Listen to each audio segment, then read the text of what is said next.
Hey people, it's me again. So, anyways, I talk about this sort of thing often, as far as with modern day quote unquote feminism, And really, I think I'm gonna have to start doing that more often to say quote unquote feminism and all that. And with these so called feminists, and to me, I believe that these type of people like Anita Sarkeesian, Zoe Quinn, and all these other type of people like that, they don't really deserve to be called feminist. It's the same thing as like these so-called fundamentalist Christians, and I believe that they don't really deserve to be called Christian for that matter. And excuse me on that, I had to like do something like that, with my stuff there. So anyways, as I was gonna say here is that my reasoning of why both those types of people don't really deserve that title is because it flies in the face of what they actually are about, as far as that goes. And I know that there are some women that do identify themselves as feminists, but they're not necessarily that whole raging, man-hating feminist like Zoe Quinn or Anita Sarkeesian and any of these other ones who are the stereotype of feminists and all that. Just as much as I know there are certain Christians out there that aren't really fundamentalists and all of that there. And there's plenty of these type of people that are Christian or feminists that really dislike these type of people who basically believe these type of people have desecrated the name of that and are willing to fight to take that name back.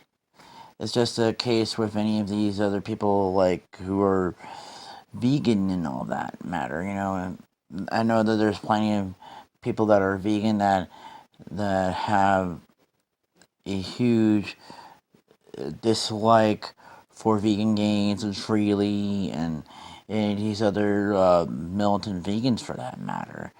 And it's like the case what I said before is that these type of vegans like that don't really deserve that title and that they're just really desecrating the title by being this militant and obnoxious and giving the rest of the community a bad name.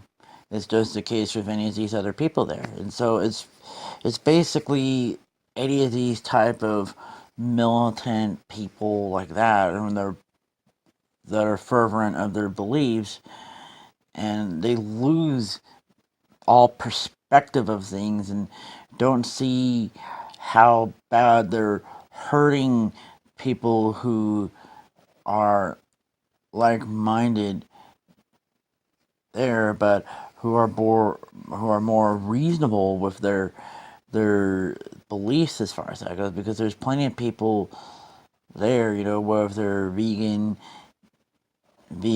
and feminist or whatever, that are very reasonable with their beliefs and all that. And in some ways, it could say the same way about with like the atheist community. There are people that are atheists that are very fervent of their beliefs in some ways, and it makes the rest of the atheist community look bad, and so on and so forth. So, in any case, is that for certain people who don't really know about that, they really should also have to look at it all sides as far as that goes to realize that not everybody that belongs to a certain community like that is very fervent of their ideas, and just to only look at people in the extreme thing is just really wrong to just judge people based on a few bad apples as far as that goes. So, anyways, I guess that's probably it until next time. So, talk to you guys later.